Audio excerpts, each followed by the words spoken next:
What if the fire wasn't meant to save anyone, but to silence something?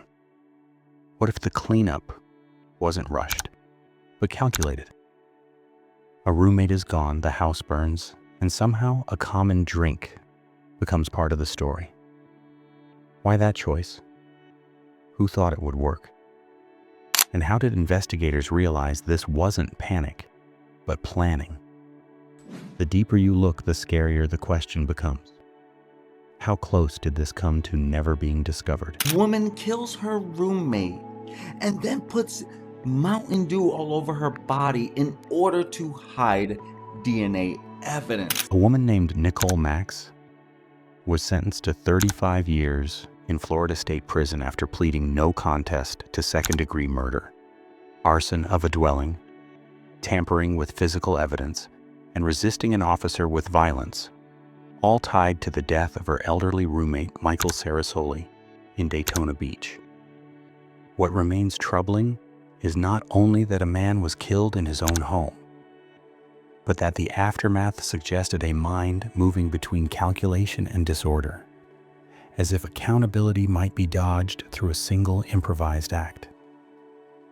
When police moved to collect DNA, Max asked for a drink, received a Diet Mountain Dew, and poured it over her body and hair in what investigators described as an effort to interfere with potential evidence. DNA versus Mountain Dew. Wild true crime story out of Florida, of course. It started with a call for a fire raging in Daytona Beach, but that fire was covering a potential murder. Michael Sarasoli was found dead and his roommate, Nicole Max, became the prime suspect. The gesture became the headline, yet the deeper story is harder to summarize because it sits at the intersection of vulnerability, unstable living arrangements, and a justice system that ultimately resolved the case without a trial that could fully test every explanation. Before the crime entered public view, Michael Sarasoli was, in the words used repeatedly by people who knew the neighborhood, a quiet presence rather than a loud one. He was 79 years old, living in a house on Clark Street in Daytona Beach. And he was not a figure with obvious enemies or a public history that invited attention. In many true crime narratives, the victim becomes an outline defined by the moment of death. But Sarasoli's life deserves a fuller frame because the most unsettling part of this case is how ordinary the setting could appear until it abruptly stopped being safe. He was an older man living with a roommate trying to maintain a home life that, at least from the outside, looked like the practical compromise so many people make when money, age, and circumstance narrow the options. Police records and subsequent reporting described Max as Sarasoli's roommate, and investigators later treated that relationship as central, not because it was romantic or familial, but because shared space collapses distance. The dynamic also sets a difficult stage for later interpretation because after violence occurs inside a private residence, outsiders are left to reconstruct the emotional weather from fragments such as text messages, witness impressions, and the physical scene. In the early hours of July 1st, 2023, that private arrangement ruptured in a way that left a neighborhood, a fire crew, and a police response moving into the same frame. On the early morning of July 1st, 2023, a Daytona Beach police officer was flagged down by a citizen regarding a house fire coming from the 600 block of Clark Street. According to police and court documents summarized in reporting, officers were flagged down because of a fire at 622 Clark Street. And inside the home, they found Michael Sarasoli on the second floor with stab wounds and blunt force trauma. The fire was not treated as a simple accident because the scene suggested a violent event followed by an effort to burn or disrupt what had happened. When homicide investigators arrive after a fire, they inherit a scene that has already been changed by necessity. Firefighters must move through rooms, shift objects, and open spaces to control heat and smoke. And those actions are meant to save life and prevent further loss, even if they complicate later analysis. In this case, reporting described a knife near the victim's body and the presence of 2 cell phones in the bedroom, one belonging to Sarasoli and one to Max, which immediately anchored the investigation to the fact that the victim's roommate had been close to the scene in both time and space. Those details did not prove guilt by themselves, but they narrowed the range of reasonable questions, because it would have been difficult for a stranger to enter, kill, and leave, while also leaving behind another resident's phone near the victim. From there, the case moved into a familiar but still fragile phase, where investigators must identify a suspect, locate that person quickly, and do it before confusion hardens into a story that cannot be checked. The search for Max did not end with a prolonged manhunt, but it did reveal behavior that investigators later presented as suspicious. Early the next morning, officers located her in Holly Hill, and police said she had blood on her leg and was carrying a knife and a hammer, which she dropped when contacted. When they approached her, she dropped a knife and hammer that she was carrying. Authorities said that Max had inconsistent accounts of what happened and requested an attorney when asked about the fire. She was barefoot, and the circumstances suggested a night spent moving through public spaces without the ordinary protections people tend to keep when they feel secure. The most important element from an investigative perspective was not the oddity of the moment, but the intersection of opportunity and physical evidence. Because the combination of a fresh homicide scene, a missing roommate, and visible blood creates a chain of inference that police are trained to follow without hesitation. In the early contact and subsequent questioning described in the report, Max gave inconsistent accounts about where she lived and whether she knew the victim. That pattern is often interpreted in 2 competing ways, and both interpretations can be true at once. Inconsistency can signal deception, especially when a person is trying to create distance from a crime that has already occurred.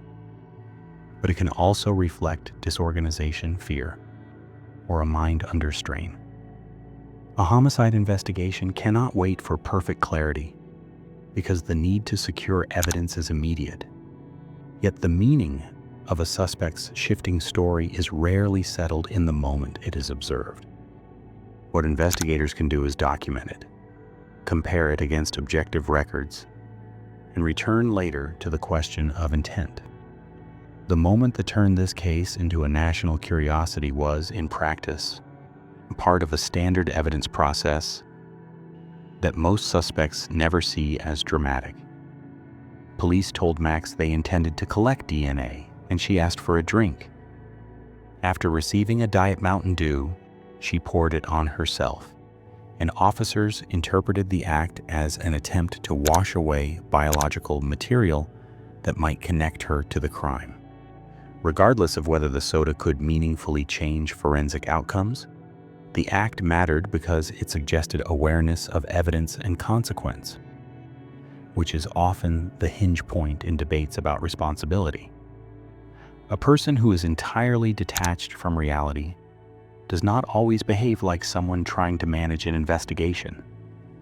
Yet a person in crisis can still latch onto a simple idea of contamination and control. The legal system is forced to hold both possibilities in view, because the law cares about what a person did, but it also cares about what a person understood while doing it. Forensic testing later supplied the kind of clarity that interviews often cannot. According to reporting based on the arrest affidavit, DNA testing found the victim's DNA on the blade of the knife discovered at the scene and Max DNA on the handle. Investigators claim that DNA from both parties was still found on the knife at the crime scene. Max is jailed without bond on charges of first-degree murder, tampering with evidence, and resisting arrest with violence. That distribution is not, by itself, an absolute narrative, because people in a shared home can touch many objects, but in context, it carried significant weight, particularly because The knife was recovered near the victim's body in the room where he was found. Investigators also tied Max to the residence through the landlord's statements that she lived with Sarasoli and through the practical reality that her personal items and phone were part of the scene. Over time, the case became less about whether she had been present and more about why the violence occurred, whether it was planned, and how the court should weigh mental health against actions that looked, at least at moments, purpose-driven. The public timeline shows a case that evolved from an initial arrest posture into a negotiated resolution. In August 2023, reporting described Max as charged with first-degree premeditated murder, with additional counts, including tampering with evidence and resisting arrest with violence.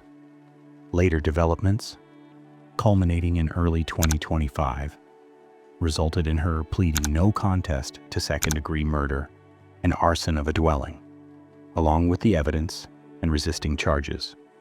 The difference between first-degree and second-degree matters because it reflects a shift away from proving premeditation beyond a reasonable doubt and toward a framework that still holds a defendant responsible for a killing but does not require the state to demonstrate planning. She has entered a plea of not guilty, according to court records. Her attorneys requested a doctor examine her to determine mental competence. She remains in jail without bond. Reporting around the original arrest described shifting statements and agitation, and later reporting confirmed that the case moved through the court system toward a resolution that did not rely on a full trial record.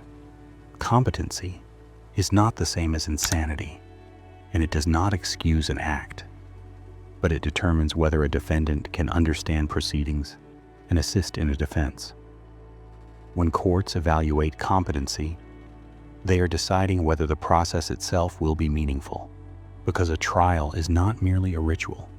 It is meant to test evidence through an adversarial structure.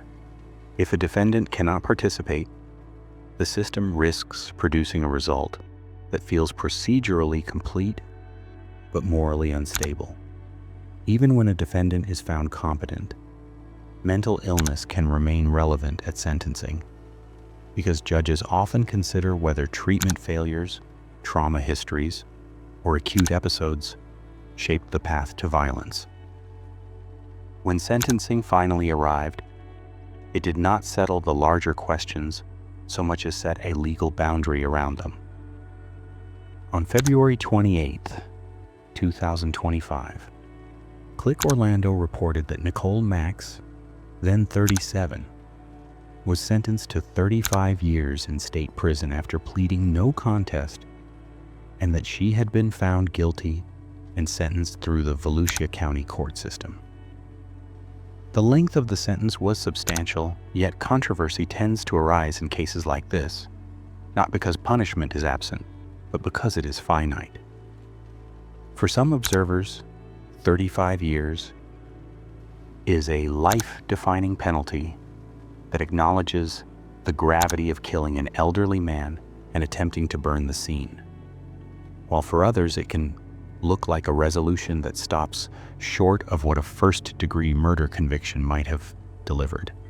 The unsettling themes in this case sit beneath the spectacle of the soda can, because the soda was never the true instrument of harm, and it was never the true mystery. In a roommate homicide, the crime does not arrive through a broken window. It often arrives through a door that was already open. For Michael Sarasoli's family and for anyone who watched the case unfold from nearby, the end result is not primarily a debate about forensic science or sentencing guidelines, because it is the absence that defines what remains. The home that should have been an ordinary refuge became a scene of fire and investigation, and a life that should have had the dignity of age and routine ended in a way that forced strangers to catalog his last moments through photographs, measurements, and lab reports. The court process can declare an outcome, but it cannot restore the small daily continuity that a victim loses, and it cannot erase the unsettling knowledge that danger can develop quietly inside arrangements people accept as necessary.